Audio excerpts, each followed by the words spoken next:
Hi, Khomjari Mambu, Namasi video CD, Nahangai video Sindua, Karatonganba, no video, Oidune Boko. Other Mam, Mama say like that, but some experience some Oevako. Mama Hoje Emmanuel School the Oedi, Mama say 30 plus Oerego, Mama say 30 Muka Sure, Kanato, Oja, Mamagi students into a video, I'm ying eva. When a sum hide, Madame Johan be oh, Madame Toituna, Madame video Shambira Oena, Ado Mamagi students in the special Oena Sigi, Aina video send them Javani, Ado Mam Masigi. Video sida akoina mamaga wari watai khara sanage kenoma khangmina siaidana adonga sigi topic sidi class 10 gi assamgi seba board ki manung channa leiba sagol kangjei haiba chapter sigi matangda akoi mamada khara tamina siaidana mamada request tawebo ko adu mamana yabira aduna ai question khara mamada hamjarani aduga mamana mathang khumani ko ma Ado mama ahan mo question mo ina ako sagol kangjei si matangda hajana details mo ina discussion tawdingai mamangda ay ahan mo question se sagol se kai dagi horapano ado ma se kamaina tawramge kay pochei gi damukla sin naramni ado mai song sadana kamai tawde habde matangda kan habiran sagol se sagol ji han handada ko mayai thongba asia da ko sahi median kaya gi mamangda mo je mai hamai asia ga le me azanai ado mai kai ohunda mo gi asia da gi mai kai ohunda sandoki mo se China Mongolia aduga som mayai thongba Europe Misor Arabia asina sing mai kai sing da sandoki ado yan hanbada sagol sing se moidi ahanbada sagol sing se hui mutang charami yamna pi ami hai moi se masi moi nung olaba ponbi fossil sing do yengdai kangbangami ado matamgi matungina sagol sing ase mai kai umdu chaithokre aduga magi sing nungsit khena ba chija khena bagi matungina sagol sing sigi chawba pikpa masak mataugi phajaba thibana sing basing ase sum khena ba se leigre sagol se sum mioi bana ahan badadi cha nana ba oina jinjak oina hatlaga cha na boina moi se sijinaro loinara me duga matung dai di magi kana ba sing se khanga padai di support khoi ba adagi di tung nana ba arumba pot pu ba adagi koigi keno gumba umang wamang chapa sagol se kudong cha bani na sagol se pona di moi se tung nana ba dagi di tung nana boina ne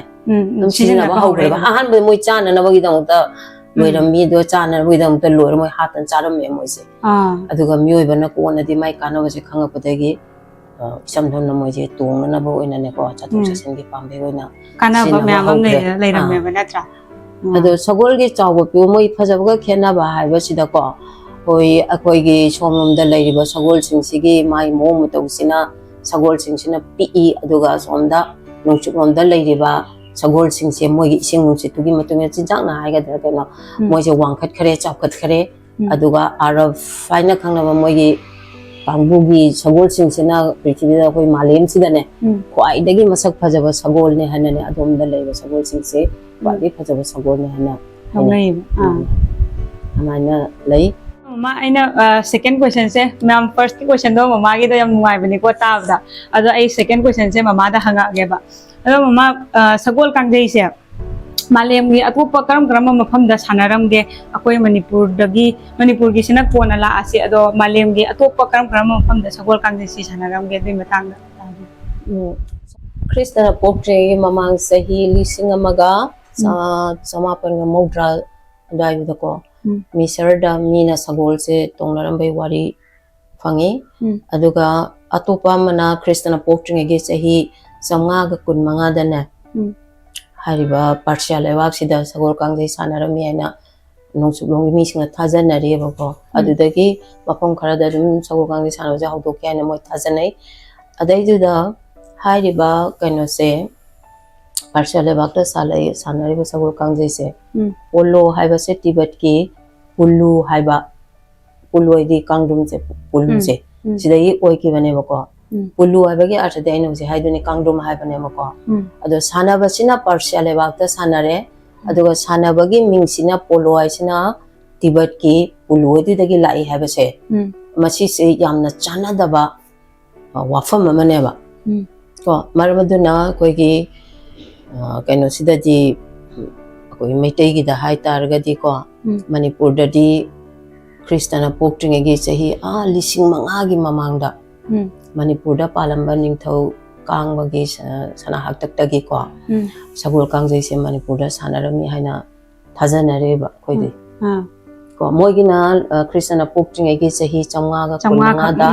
ꯃꯣꯏ ꯄꯥꯔꯁꯤꯌꯥ ꯂꯩꯕꯥꯛꯁꯦ ꯁꯥꯟꯅꯔꯤꯅꯤ ꯑꯗꯣ ꯁꯥꯟꯅꯕꯁꯦ ꯃꯣꯏ ꯂꯩꯕꯥꯛꯇ ꯁꯥꯟꯅꯔꯦ ꯁꯥꯟꯅꯕꯒꯤ ꯃꯃꯤꯡ polo ꯍꯥꯏꯁꯤ ꯇꯤꯕꯦꯠꯀꯤ ꯄꯨꯂꯨ ꯍꯥꯏꯕꯗꯨꯗꯒꯤ ꯂꯥꯛꯑꯒꯗꯤ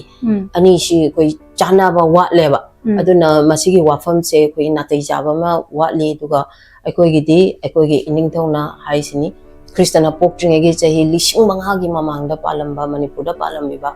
ꯅꯤꯡꯊꯧ ꯀꯥꯡꯕꯒꯤ ꯁꯅꯥꯍꯥꯛꯇꯛꯇꯒꯤꯀꯣ ꯑꯩꯈꯣꯏ ꯀꯩꯅꯣꯁꯦ ꯁꯒꯣꯜ ꯀꯥꯡꯖꯩꯁꯦ ꯀꯣ ꯁꯥꯟꯅꯔꯤ ꯍꯥꯏꯅꯅꯦ ꯑꯩꯈꯣꯏ ꯋꯥꯔꯤ ꯂꯥꯏꯔꯤꯛꯁꯤꯗ ꯂꯩꯔꯤꯑꯕ Mama yam phajare mama na phajana explain to bire aigi viewer myam se phajana gyan tarni aduga ai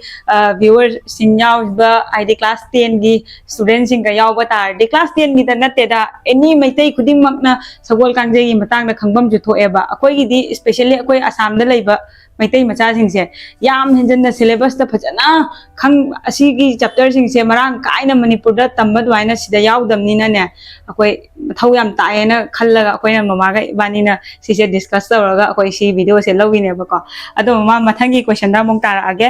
ado kaino se akoi na hojikta mama na chu haibide malem gi atopa topa mafam sing da sagol kangjai sanabagi matang da haibidi moigi hana sanaramba polo sana masana se asi se sanabana mafam amada aduga maming lorok pasina atopa mafam dei lawra aga moi se kya chana daba ama ko mafam rang nai daba ama oibanina chayet na ba ama lei haire ko ado akoi gi mayam puno ngandi khangnari se manipur dana ihan hana sagol kangji se sanaba hora I haina akoi lawri ne ba nadra ado tarde mama kaino gi manipur da sagol kangjai sanaba se sigi matang da ma se kamaina horakhi ge aduga akoi aidi ma gi details to sagol kangjai manipur da sanaba hawpagi details adu dam ta haibiro sagol kangjai se manipur da di ko koi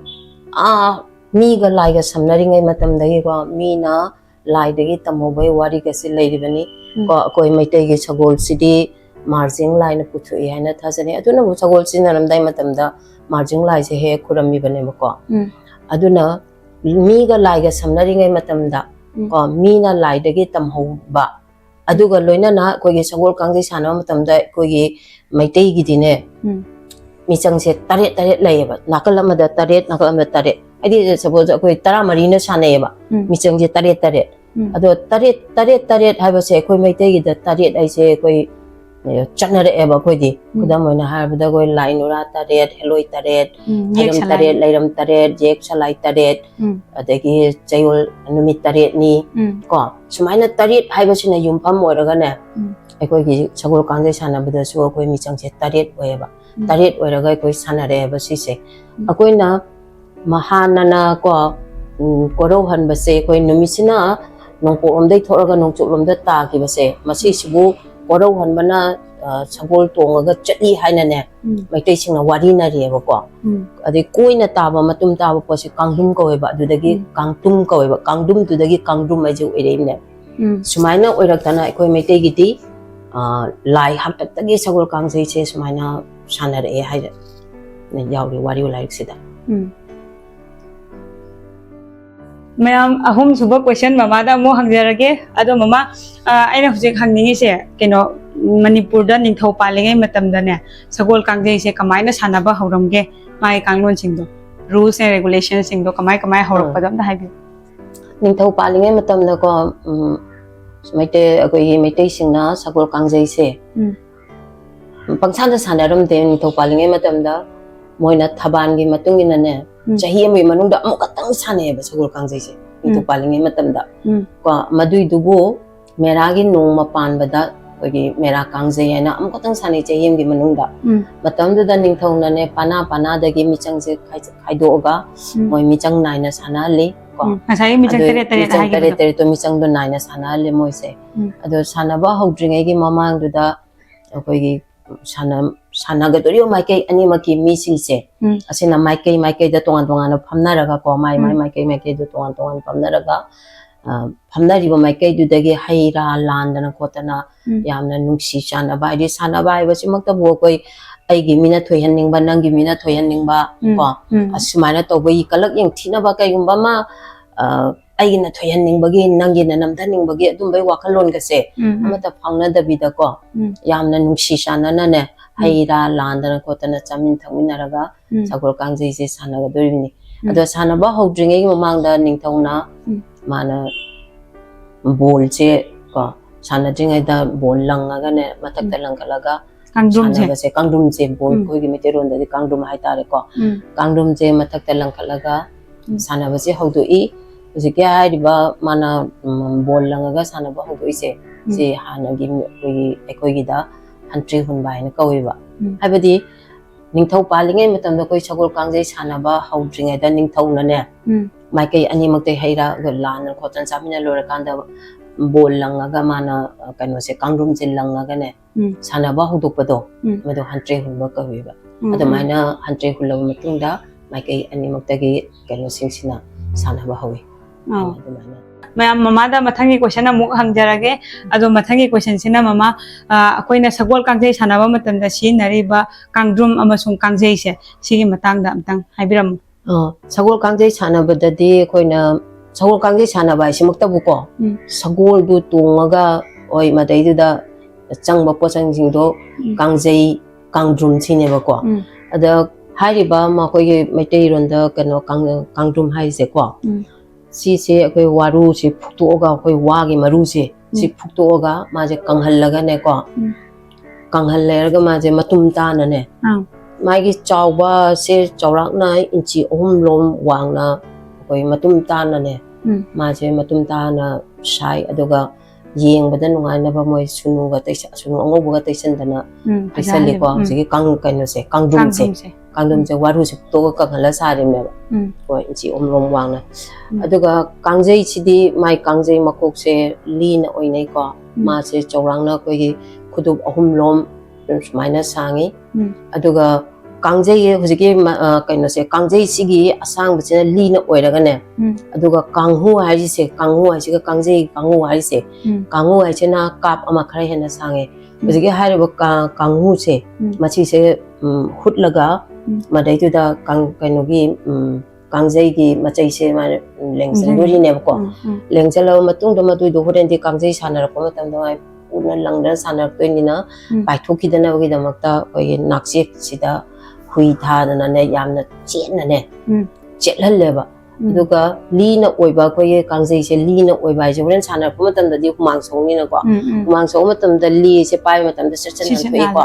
aduna maduda nan thok ta na hui dang ta koi mitei sing na kamai toi koi lang sinan ne lang bung ta ra ne madai da jet laga yamna kana chen ne jet leba kangjei gi makok pai pham sida ma sina ma di kudu long sangi ai nang sa hagi bedu ne ko aduga kangu sina kap ama khara hena matonda sign up pado mai ka aman nam pado aduna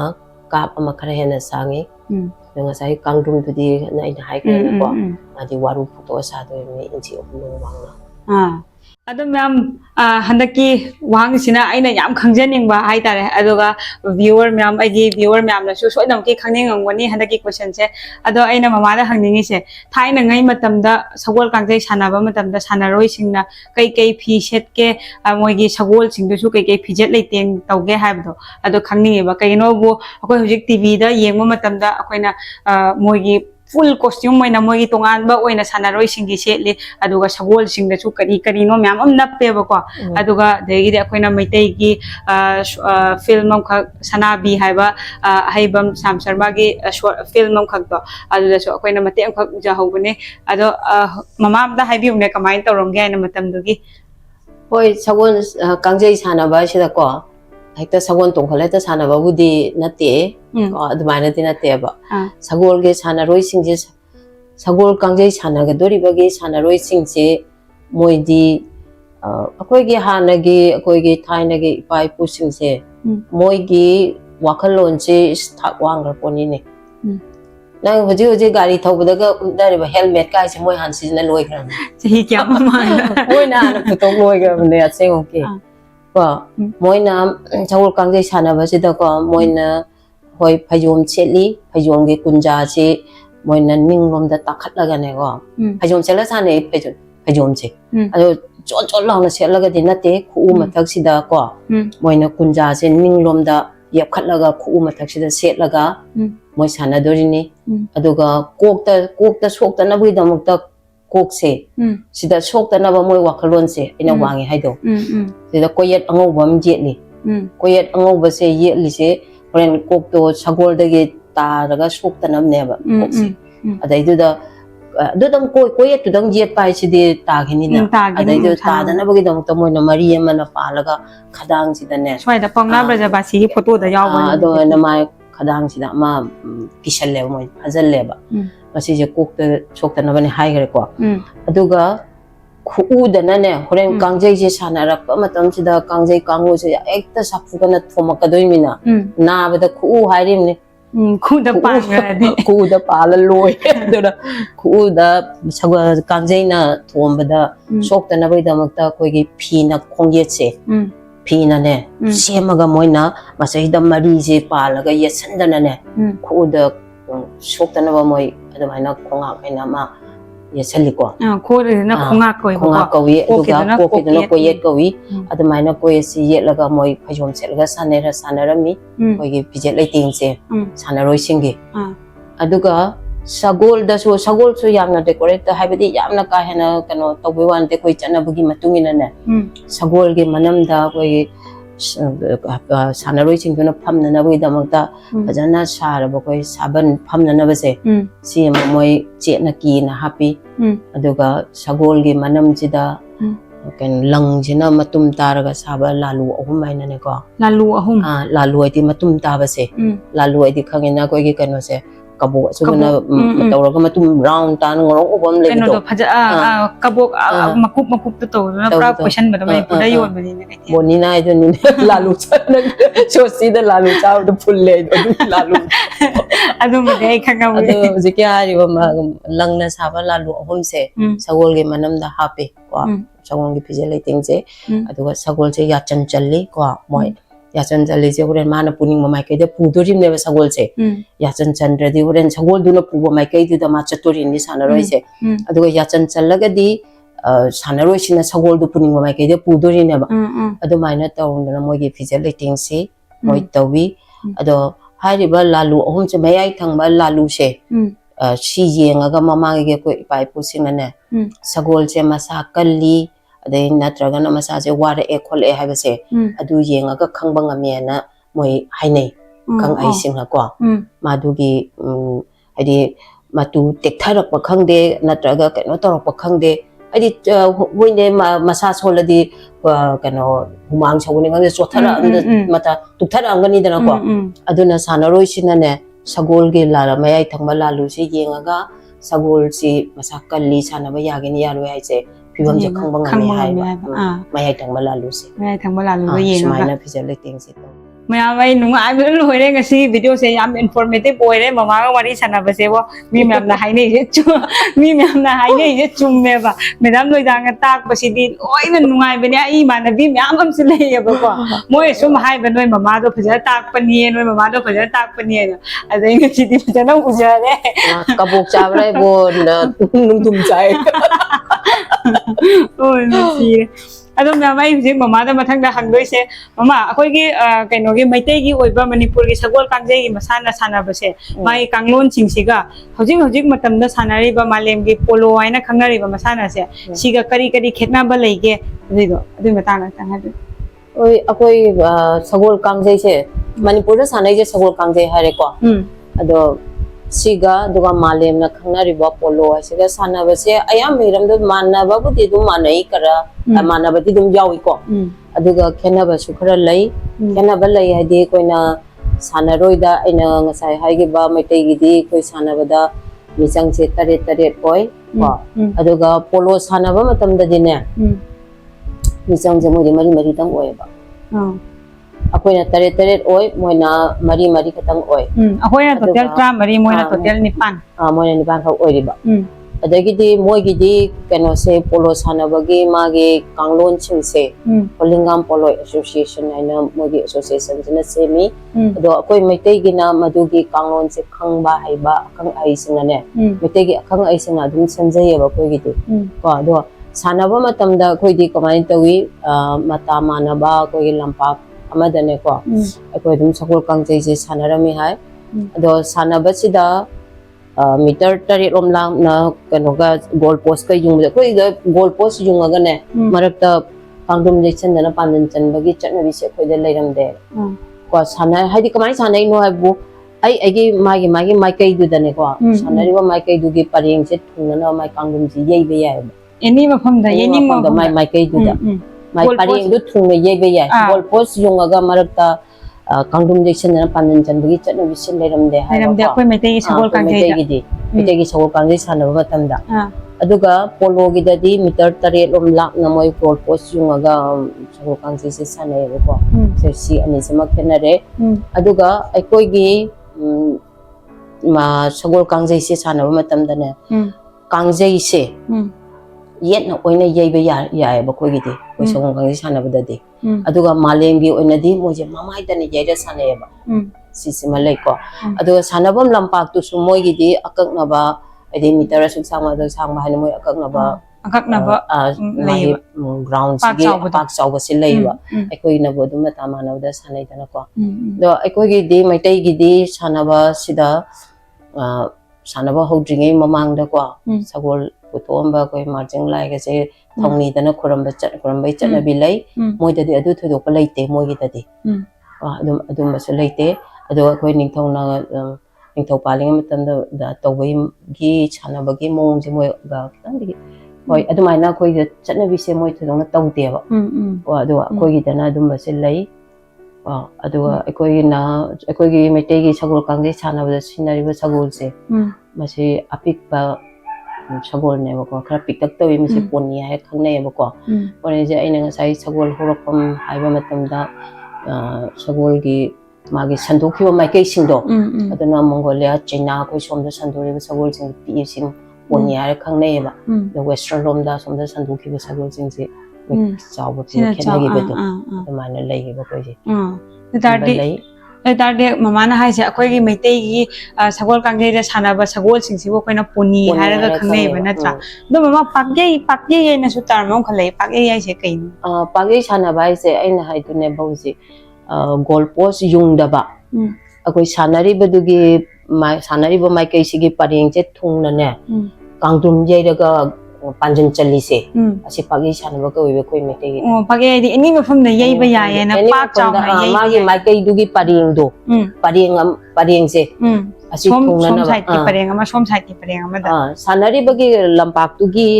ꯂꯝꯄꯥꯛꯇꯨꯗꯒꯤ ꯂꯥꯟꯊꯣꯛꯑꯒ ꯍꯣꯏꯅꯦ ꯑꯋꯥꯏꯗꯕꯨꯗꯤ ꯅꯠꯆꯗ꯭ꯔꯒꯁꯨ ꯃꯥꯏ ꯑꯃꯗꯤ ꯀꯩꯅꯣꯃ ꯂꯩꯗꯅ ꯂꯝꯄꯥꯛꯇꯨꯗ ꯑꯃ ꯂꯩꯗꯅ ꯑꯗꯨꯒꯤ ꯃꯥꯏꯀꯩꯗꯣ ꯄꯔꯦꯡꯗꯣ ꯊꯨꯡꯅꯅꯕ ꯌꯩꯕ ꯌꯥꯏꯑꯕ ꯑꯗꯨ ꯄꯥꯛꯌꯩ ꯁꯥꯟꯅꯕ ꯍꯥꯏꯁꯦ ꯑꯗꯣ ꯃꯃꯥ ꯑꯩꯅꯅꯦ ꯍꯧꯖꯤꯛ ꯌꯥꯝꯅ ꯈꯪꯅꯤꯡꯉꯤꯁꯤꯅ ꯀꯩꯅꯣ ꯍꯥꯏꯕꯗ ꯑꯩꯈꯣꯏ ꯍꯧꯖꯤꯛ ꯇꯤꯝ ꯁꯦꯂꯦꯛꯁꯟꯒ ꯇꯧꯋꯤꯗꯅꯀꯣ ꯍꯧꯖꯤꯛ ꯃꯇꯝꯗ ꯁꯥꯟꯅꯕꯁꯤꯡꯁꯦ ꯑꯗꯣ ꯃꯣꯏꯒꯤ ꯀ꯭ꯔꯥꯏꯇꯦꯔꯤꯌꯥ ꯂꯩꯗꯅ ꯁꯤ ꯇꯧꯕ ꯃꯊꯧ ꯇꯥꯏꯌꯦꯅ ꯑꯗꯣ ꯑꯩꯈꯣꯏꯒꯤ ꯍꯥꯟꯅ ꯃꯩꯇꯩꯒꯤ ꯁꯒꯣꯜ ꯀꯥꯡꯖꯩ ꯁꯥꯟꯅꯕ ꯃꯇꯝꯗോ ꯑꯗꯨꯗ ꯁꯥꯟꯅꯔꯣꯏꯁꯤꯡꯁꯤꯒꯤ ꯍꯥꯏꯗꯤ ꯀꯔꯤ ꯃꯇꯤꯛ ꯃꯌꯥꯏ ꯂꯩꯕꯩ ꯃꯊꯧ ꯇꯥꯒꯦ ꯑꯗꯨꯏꯗꯣ ꯑꯗꯨꯝ ꯄꯨꯡꯁꯥꯟꯗ ꯁꯥꯟꯅꯕ ꯌꯥꯕ꯭ꯔꯥ ꯅꯠꯇ꯭ꯔꯒꯅ ꯀꯃꯥꯏꯅ ꯇꯧꯒꯦ ꯑꯗꯨꯏꯗꯣ ꯁꯒꯣꯜ ꯀꯥꯡꯖꯩ ꯍꯥꯏꯕ ꯃꯁꯥꯟꯅꯁꯦ ꯁꯤꯗꯤ ꯌꯥꯝ ꯅꯨꯄꯥ ꯊꯣꯛꯄ ꯃꯁꯥꯟꯅꯅꯦꯕ ꯁꯤꯗꯤ ꯁꯒꯣꯜ ꯀꯥꯡꯖꯩ ꯁꯤꯗꯤ ꯌꯥꯝꯅ ꯅꯨꯄꯥ ꯊꯣꯛꯄ ꯃꯁꯥꯟꯅꯅꯤ ꯃꯥꯅ ꯁꯥꯟꯅꯕ ꯃꯇꯝꯗ ꯃꯥꯅ ꯁꯌꯦꯡ ꯄꯥꯝꯕꯣꯝ ꯉꯥꯟꯅꯗꯅ ꯁꯥꯟꯅꯔꯛꯀꯗꯣꯏꯅꯤꯅ ꯑꯗꯨꯅ ꯁꯒꯣꯜ ꯀꯥꯡꯖꯩ ꯁꯥꯟꯅꯕꯒꯤ ꯁꯥꯟꯅꯔꯣꯏ ꯑꯃꯅꯅꯦ ꯁꯒꯣꯜ ꯇꯣꯡꯕꯗ ꯌꯥꯝ ꯍꯩꯁꯤꯡꯕ ꯀꯣ ꯃꯄꯥꯡꯒꯜ ꯀꯟꯕ ꯁꯔꯤꯠ ꯁꯔꯥ ꯍꯩꯕ ꯑꯗꯨꯝꯕ ꯃꯤꯁꯛ ꯑꯃ ꯑꯣꯏꯒꯗꯕꯅꯦ ꯃꯥꯗꯤ ꯃꯤ ꯑꯃꯅ ꯃꯄꯥꯡꯒꯜ ꯁꯣꯟꯕ ꯑꯃꯅ ꯁꯒꯣꯜ ꯀꯥꯡꯖꯩ ꯁꯥꯟꯅꯕꯗ ꯌꯥꯎꯕ ꯌꯥꯄꯣꯠꯇꯦ ꯁꯒꯣꯜꯅ ꯆꯦꯟꯅ ꯄꯨꯅ ꯃꯃꯥ ꯑꯔꯣꯏꯕ ꯑꯣꯏꯅ ꯃꯃꯥꯗꯩ ꯑꯩꯅ ꯈꯪꯅꯤꯡꯉꯤꯁꯦ ꯍꯧꯖꯤꯛꯀꯤ ꯑꯩꯈꯣꯏꯒꯤ ꯃꯩꯇꯩ ꯂꯩꯕꯥꯛꯇꯒꯤ ꯍꯧꯗꯣꯛꯈꯤ ꯍꯥꯏꯅ ꯊꯥꯖꯅꯔꯤꯕ ꯑꯩꯈꯣꯏꯒꯤ ꯁꯒꯣꯜ ꯀꯥꯡꯖꯩꯁꯦ ꯑꯁꯤꯁꯦ ꯍꯧꯖꯤꯛꯇꯤ ꯃꯥꯂꯦꯝ ꯁꯤꯟ ꯊꯨꯡꯅ ꯄꯣꯂꯣ ꯍꯥꯏꯅ ꯈꯪꯅꯔꯦ ꯅꯠꯇ꯭ꯔꯥ ꯃꯤ ꯄꯨꯝꯅꯃꯛꯁꯨ ꯁꯥꯟꯅꯔꯦ ꯑꯗꯣ ꯍꯧꯖꯤꯛꯁꯦ ꯄꯣꯂꯣ ꯃꯁꯥꯟꯅꯁꯦ ꯀꯔꯝꯕ ꯃꯥꯂꯦꯝꯒꯤ ꯀꯔꯝꯕ ꯂꯩꯕꯥꯛꯇ ꯁꯥꯟꯅꯔꯤꯒꯦ ꯍꯥꯏꯕꯗꯣ ꯈꯔ ꯍꯥꯏꯕꯤꯌꯨ Sagol Kangjayse hujikti malemgi oina sanaraglaba masana ama oirabnina ko ayamba lebaksingda loi sanare kudam oina France ko andagi Mexico Jamaica Malta ko kaman walge lebaksing gari kara ka America siga loi sanare da China Commonwealth countries sing do British na akoi da British ki makha pona leiramba country puna mak adu sing loi sanare kenogi ayamba ko prithvi ge ayamba lebaksing na loina sanare ai di excited oi bana loire ma'am ado mama se waram mani bo ai ai ga tau da youtuber gi mane bo oi ba am ware ai di yawan dana ado ma'am mama da aroi bo oina aina mama da haini se mama na akoi gi meitai irei cha sing da akoi meitai macha khuding makta sagol kangjai gi matang da kari paujel pininge haibadu mathabira mo aroi bo oina hoi ꯑꯩꯈꯣꯏꯒꯤ ꯏꯔꯝꯗꯝꯗꯒꯤ ꯍꯧꯈꯤꯕ ꯀꯣ ꯁꯒꯣꯜ ꯀꯥꯡꯖꯩ ꯍꯥꯏꯕ ꯃꯁꯥꯟꯅꯁꯦ ꯃꯁꯤꯕꯨ ꯍꯦꯟꯅ ꯆꯥꯎꯈꯠꯄ ꯑꯗꯒꯤ ꯃꯁꯤꯕꯨ ꯃꯥꯡꯈꯤꯗꯅꯕꯒꯤꯗꯃꯛꯇ ꯑꯩꯈꯣꯏꯒꯤ ꯏꯔꯩꯆꯥꯁꯤꯡꯅ ꯀꯣ ꯉꯥꯛ ꯁꯦꯟꯅꯅꯕꯁꯨ ꯂꯥꯏꯔꯤꯛ ꯂꯥꯏꯁꯨ ꯍꯩꯕ ꯃꯤꯑꯣꯏ ꯀꯌꯥꯅꯁꯨ ꯌꯥꯝꯅ ꯀꯟꯅꯕꯨꯗꯤ ꯍꯣꯠꯅꯕꯤꯔꯤ ꯑꯗꯣ ꯍꯦꯟꯅꯅꯦ ꯃꯥꯡꯈꯤꯗꯅꯕꯒꯤꯗꯃꯛꯇ ꯍꯣꯠꯅꯍꯟꯅꯤꯡꯉꯤ taseng na haribada ko sagol kasi yamna nungsina loihanningi aduga sagol kangje masana sida angang apikpa angang bawda sakhang handana moina ne yamna pamuna habide ekoi iramdamdai hogibani ko masana se habido asigumba yamna pamuna nungsina ne yokhanalninge taseng na haribada ne sagol kangje se hoi ado मैम ममाना हेक्ता फजब पाउजेल पीबीरे मैमदा अदो अखोगी मैतेगी ओइबा मसाना अखोगी इरमदमदगी हौजगिबा मसाना मैम लैरी नत्रा सगोल कांगजै ख्वाइ मरु ओइना अदु नत्तबदा युबी लाक्पी कांग सानाबा अदैदी मुकना सानाबा मखल मखलगी मसाना मैम लैरेबको अदुना ममाना हेक्ता हाइबा दुमाइना अखोगी इरैचा खुदिमकना अखोगी इसागी ओइबा मसाना सिंगसे योखटलगा खुलोकपी मक्ता सानारो दैदी अखोई हेक सजिबु चैराउबा तौगिबदो अदु अखोई आंगांग ओइगाइदा कांगसे यामना सानारएबा खंब्रा अदो हुजिकसे कैदौरगे खंगदे कांग अमता सानाबा उगिद्रे कनामजु सानानाद्रे आंगांग पुनम मोबाइल येंगनारगा रील्स येंगनाना लैखरे अदुना मैम सिसे याम नुंगाइददे आइना पर्सनली आइना हादै हाइगे खल्लिनेबको अदुना अखोइदे आंगांग ओइगाइदा कांगसे फजन सानारई माइगी मिचंग सेमगा अदो हुजिकति अम्बो उद्रे सिगुम मैमसे अदुना यारिगैदि अखोइ इसागी मसाना सिंथे योखटनाबगी होटनासि अखोइना सानाबिद्रगदि कनाना सानाबिनि नत्रा अखोइगी मसाना मैमसे मैम सिमा येंगहनजगे येउने सिसिनि आइना गसाइ हागिबदो अहैबम श्याम शर्मा गी सनाबी हाइबा से फिल्म दो तो यंबुंगी कलेक्शन नि सिदा इरमे माने यंबुंग पोतै पुरो ममाइ ममिंग इ तो सिदासु लैरे याइबिडेन सना हाइना 2018 नि सिसे यंबुंग थमबे सिदा डेट छु इरमे अदो सिदा लैरे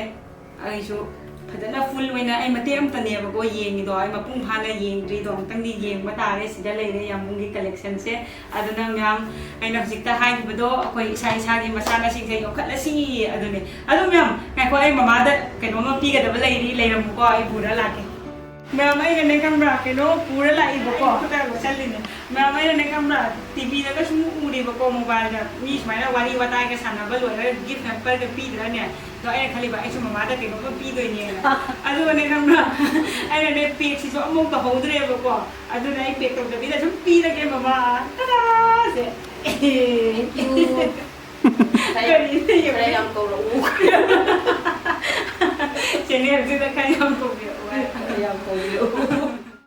ma'am अदुइदी ngasiगी ahanba oina akoina podcast hai tare ne ikai sidore wari matai sanabase asi je ma'am na nungai bi batargadi comment haibiramo mathang su am tawraknaba hotnajage aduga asoi ngam yawba targa su ahanbani na ma'am na dum ngakpi ni khalli adudi ma'am se harga matang asida loisanjarage matangi video da mu phunarasi from jari mama phone from jari